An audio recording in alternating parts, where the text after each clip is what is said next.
Buen día, mi nombre es Ixchel Gijón y en conjunto con Adriana Esparza, Yamile Pérez y Claudia de la Rosa presentaremos el trabajo titulado Cálculo del tiempo de retención en el proceso de pasteurización y ultrapasteurización en un equipo a escala laboratorio. El trabajo se realizó en la Facultad de Ingeniería Química de la Universidad Autónoma de Yucatán. El contenido de esta presentación tiene una introducción, la metodología, los resultados, las conclusiones y las referencias. El proceso de pasteurización es un tratamiento térmico diseñado para inactivar microorganismos patógenos y contaminantes. También pueden existir la inactivación de enzimas u otros componentes que van a ocasionar el deterioro de un producto alimentario. En cuestiones de diseño de ingeniería, la relación entre la temperatura y el tiempo de retención que debe tener el alimento dentro del tubo son de suma importancia, ya que esto me va a garantizar un efecto microbiológico adecuado, pero también trata de guardar la calidad y el aspecto visual de ese producto. Para validar un proceso de pasteurización se requiere tanto el diseño de la longitud como el tiempo que tiene este producto alimentario dentro de ese tubo de retención.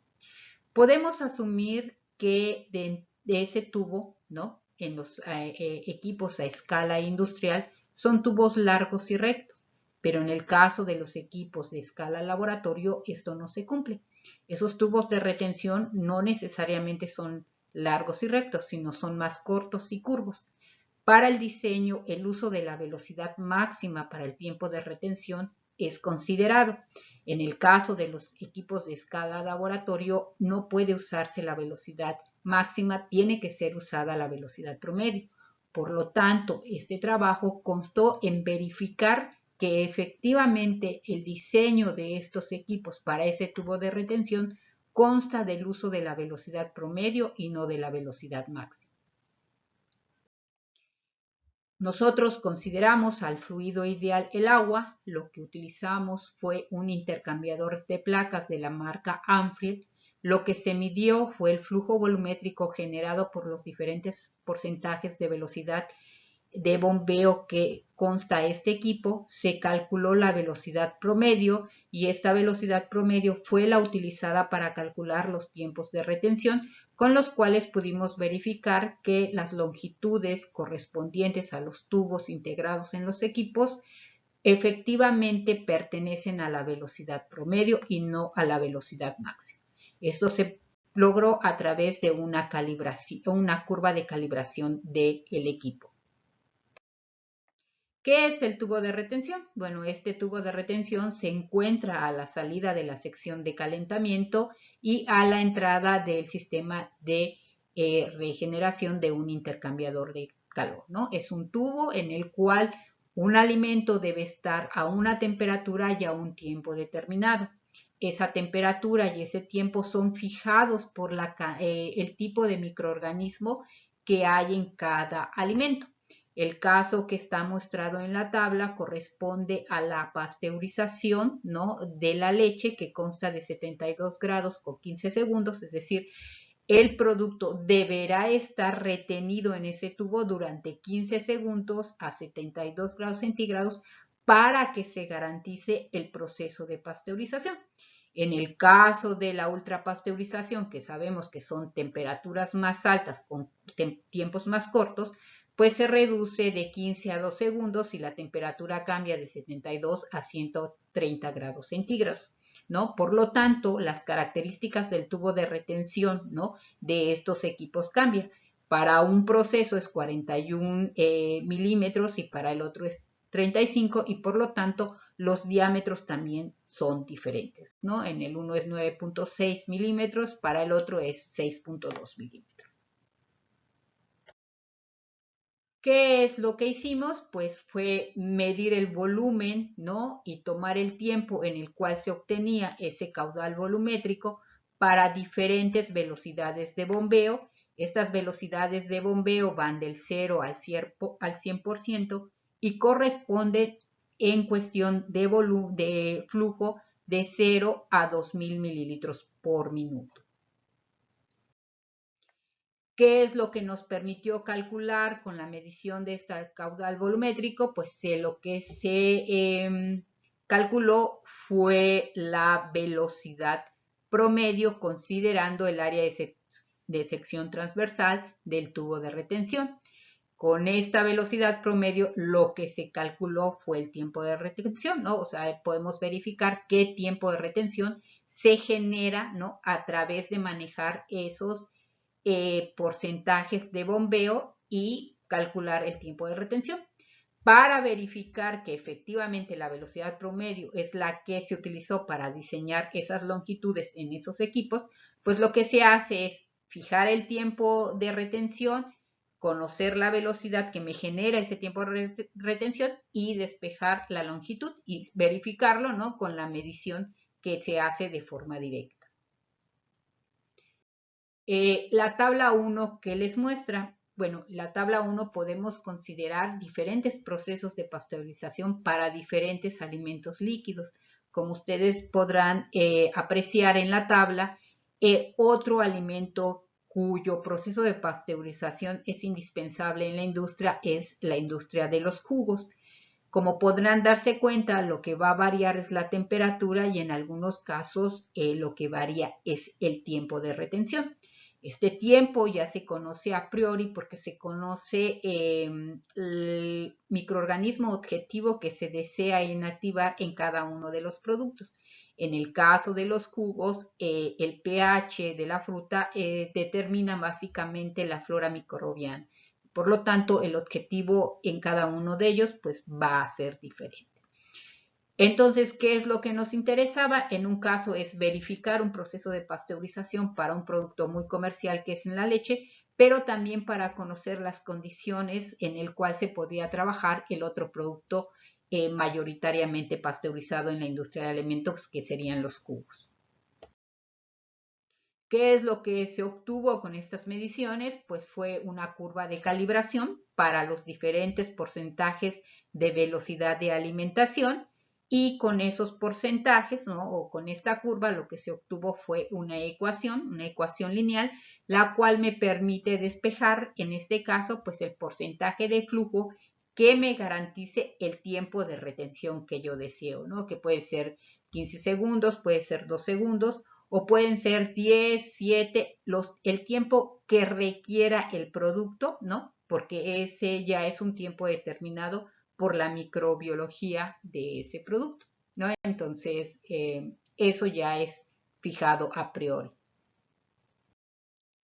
En nuestro caso, ¿qué fue lo que hicimos? Se manejaron, como se había explicado anteriormente, porcentajes de velocidad de bombeo que van de 0 al 100%, y esos porcentajes, ¿no? Pues generan diferentes caudales volumétricos medidos. Eso ocasiona, ¿no? Que al tener diferentes caudales volumétricos, pero la misma área, se generen diferentes velocidades promedio. También, aunado a eso, se determinó el número de Reynolds para conocer el régimen de flujo que está dentro de ese tubo de retención. Y por lo tanto, con ese valor de velocidad promedio y con la longitud ya preestablecida del equipo, lo que se calcularon fueron los tiempos de retención, que van desde 8.9 hasta 0.6 para ultrapasteurización, y en el caso de pasteurización van de 24 segundos a 1.7 segundos, ¿no? Entonces, en este caso, lo que se trató de encontrar es precisamente el tiempo requerido para cada uno de los productos. Entonces, en este caso, ¿no? Nos dimos a la tarea de buscar esos 15 segundos de retención, esos 2 segundos de retención, o el tiempo que requeriría en el caso de un jugo, que pueden ser 10 o pueden ser los mismos 15 segundos, ¿no? O 4 segundos de retención. Entonces, lo que nosotros queríamos verificar básicamente es que efectivamente la longitud de diseño corresponde a la velocidad promedio y conocer cuáles son los porcentajes de velocidad promedio que se tienen que manejar para otro alimento que no sea la leche.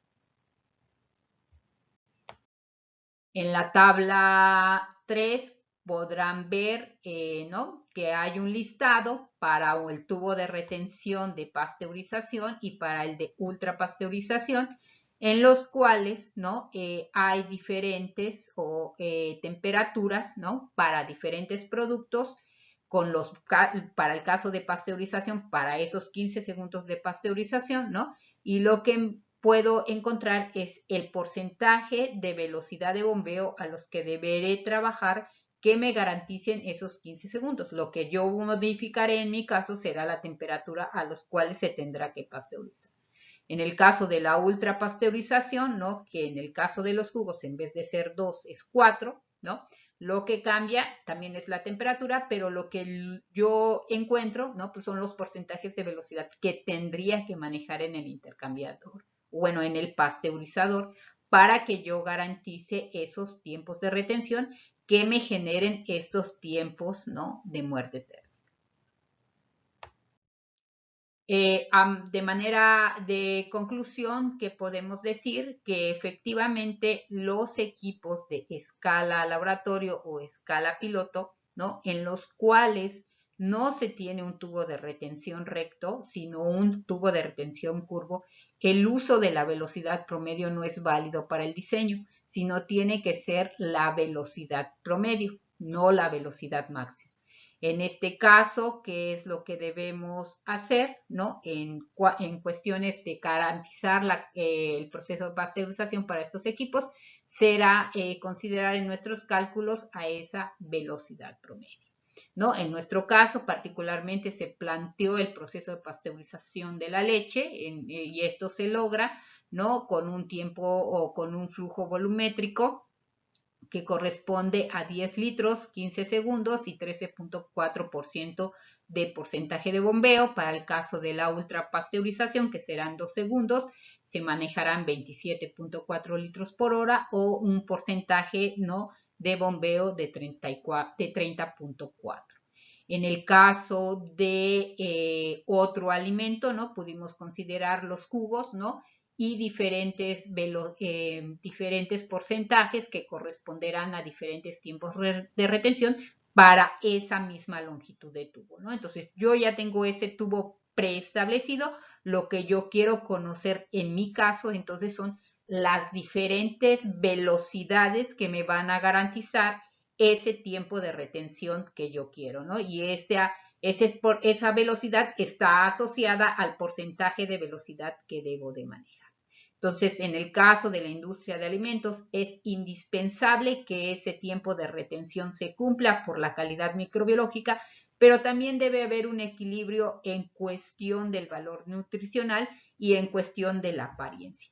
Por eso, el diseño de ese tubo de retención en cuanto a tiempo y a longitud o manejar las velocidades adecuadas es de suma importancia en la industria de alimentos, porque dijimos que garantiza la calidad microbiológica, la calidad nutrimental y la apariencia física de un alimento.